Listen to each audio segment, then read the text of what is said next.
Hello people, I've been thinking about this for a while, and I decided to start vlogging. And for this first vlog, I figured when I go cycling, I've already got a camera on my head and you can hear my voice. So here it is, episode 1 from the saddle of my, I guess cyclists will want to know this, my Trek Madone 5.9.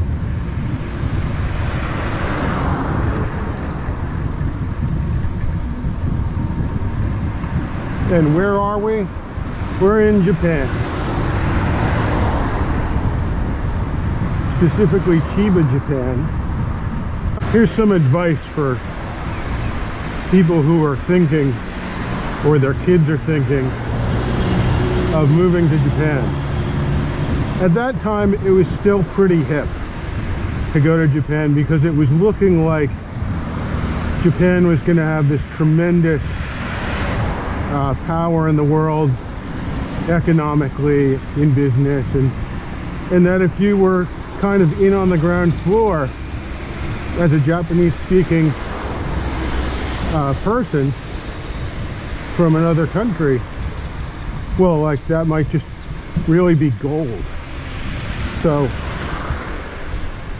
a whole lot of people in the craze of like the mid, you know, the 80s was the boom time, and in the 80s I was a kid.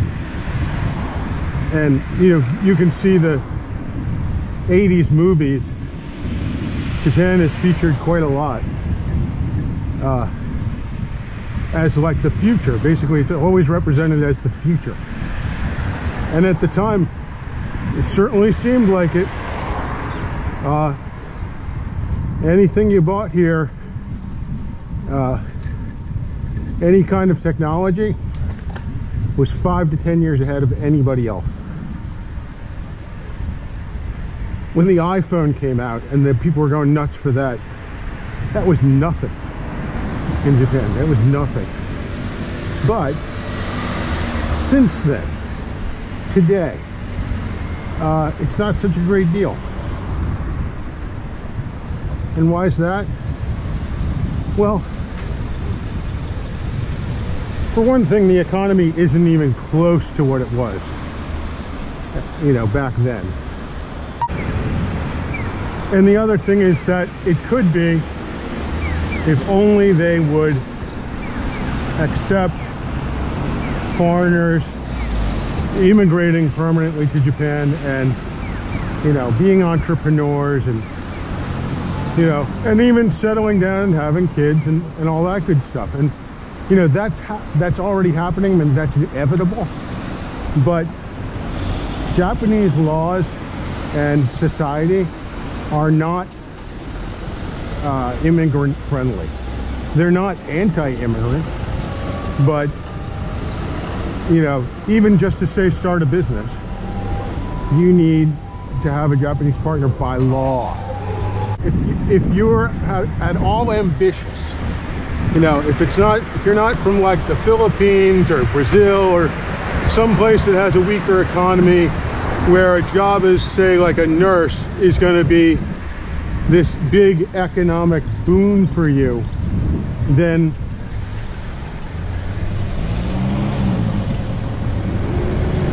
it is not worth it. You know, you're not going to move to Japan and start a big business and, you know, be the next Steve Jobs here.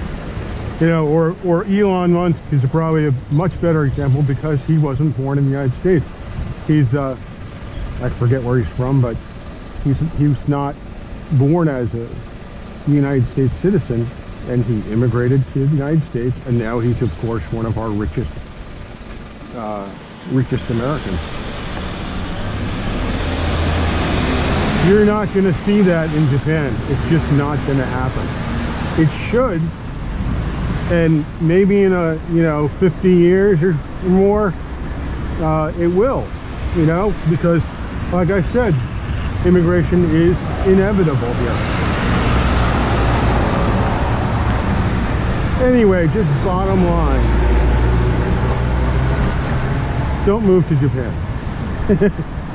Don't let your kids move to Japan. Don't let your friends move to Japan. If you're going to go to Japan, here's my advice.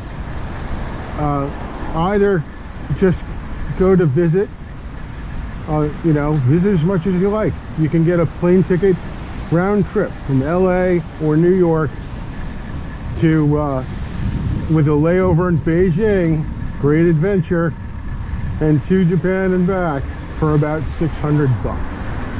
So, I mean, that's hard to beat.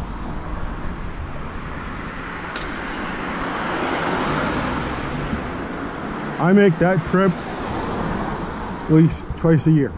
Now I'm just riding up to where my mother-in-law lives. My wife is native Japanese. To deliver something. And I'm not even gonna ring the doorbell, I'm just gonna drop it off.